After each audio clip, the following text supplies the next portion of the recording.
नमस्कार, मी जयश्री आणि फूडी जयश्री या माझ्या यूट्यूब चॅनलमध्ये तुमचं खूप खूप स्वागत करते। आज मी तुमच्याबरोबर एक साधी आणि सोपी रेसिपी शेअर करणार आहे, जे तुम्ही लहान मुलांच्या टिफिनमध्ये देऊ शकता किंवा नाश्त्यामध्ये सुद्धा खाऊ शकता।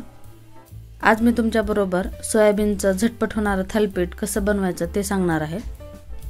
चला तर मग रेसिपीला सुरुवात करूया। इथे मी एका पॅन मध्ये थोडंसं पाणी घेतलंय, ते छान गरम करून घ्यायचं आणि पाणी गरम झालं की त्यामध्ये सोयाबीन घालायचे, म्हणजे सोयाबीनचे चंक्स घालायचे। सोयाबीन चंक्स पाण्यामध्ये छान बुडवून घ्यायचे, म्हणजे ते पूर्ण आतमध्ये पर्यंत भिजले जावेत। या सोयाबीन चंक्सला थोडासा स्मेल असतो, त्याचबरोबर यामध्ये अजिबात चव नसते, त्यामुळे थोडंसं मीठ घालायचं, म्हणजे जसं पाणी उकळलं जाईल किंवा सोयाबीन चंक्स भिजले जातील त्याबरोबरच हे मीठ सुद्धा त्यामध्ये उतरलं जाईल। आता या पाण्याला एक उकळी काढून घ्यायचे।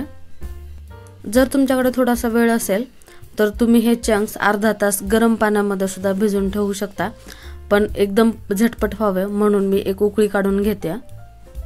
तुम्ही पाहू शकता पाण्याला छान उकळी आली आहे। आता हे सर्व सोयाबीन चंक्स आपण पिळून घ्यायचे आणि मिक्सरमध्ये बारीक करून घेणार आहोत। जसं तुम्ही या ठिकाणी पाहू शकता, मी सोयाबीन चंक्स स्वच्छ पिळून घेतलेत, त्याचबरोबर मिक्सरमध्ये बारीक सुद्धा करून घेतलेत। तुमच्याकडे जर चॉपर असेल तर त्या चॉपरमध्ये सुद्धा तुम्ही सोयाबीन चंक्स बारीक करून घेऊ शकता। आता यामध्ये थोडे मसाले घालूया। या मसाल्यांमध्ये सर्वात आधी इथे मी एक मीडियम साईजचा कांदा बारीक कट करून घेतलाय। त्यानंतर कांदा लसूण मसाला, 1 चमचा गरम मसाला, चवीपुरतं मीठ, अर्धा चमचा हळद, त्याचबरोबर 1 मोठा चमचा लाल तिखट आणि धने जिरे पावडर। आता हे सर्व मसाले आपण सोयाबीन चंक्स जे वाटून घेतले त्यामध्ये घालूया।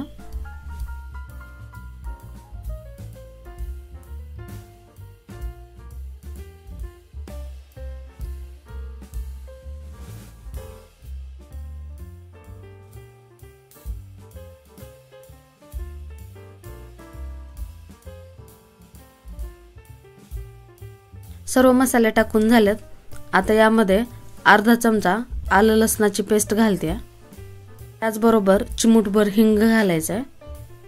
आता यामध्ये आपण काही पीठ घालूयात।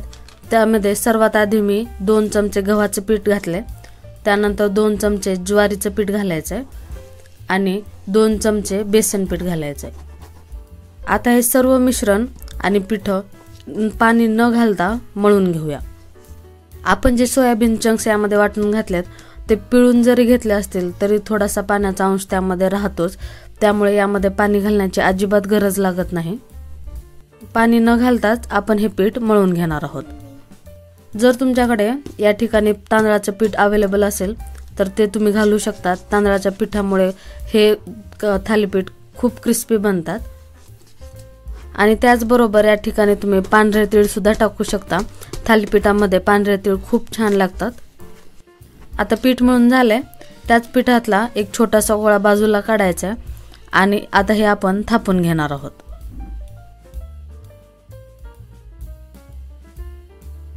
थालीपीठ थापण्यासाठी एका पोळपाटावर एक रुमाल पसरवून घेतलाय, तो पूर्ण ओला करायचा आहे आणि त्यानंतर आपण काढलेला गोळा यावर ठेवून थापून घ्यायचा आहे। आता हे थालीपीठ शक्य असेल तेवढं पातळ थापून घ्यायचं आणि थापून झाल्यानंतर त्याला अशा पद्धतीचे 4 ते 5 छिद्र करून घ्यायचे। या छिद्राचा उपयोग तुम्हाला पुढे सांगणारच आहे। आता यावर थोडंसं तेल लावून घेऊया।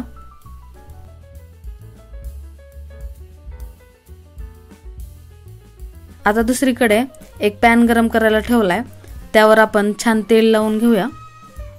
हे थालीपीठ बनवायला अजिबात वेळ लागत नाही, त्याचबरोबर खूप पौष्टिक बनतात। आता पोळपाटावरचा रुमाल अलगद उचलायचा आणि या तव्यावर अशा पद्धतीने सोडायचं, म्हणजे थालीपीठ आपलं खाली तव्याला चिकटलं जाईल।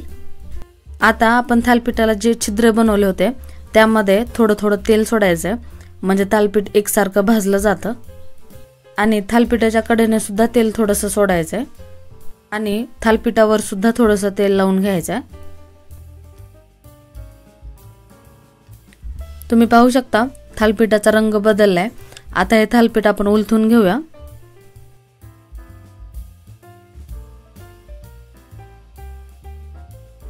तुम्ही पाहू शकता थालीपीठ एका बाजूने खूप छान भाजलंय। याच पद्धतीने दुसरी बाजू सुद्धा आपल्याला थालीपीठाची भाजून घ्यायची आणि याच पद्धतीचे थालीपीठ आपल्याला पूर्ण बनवून घ्यायचे।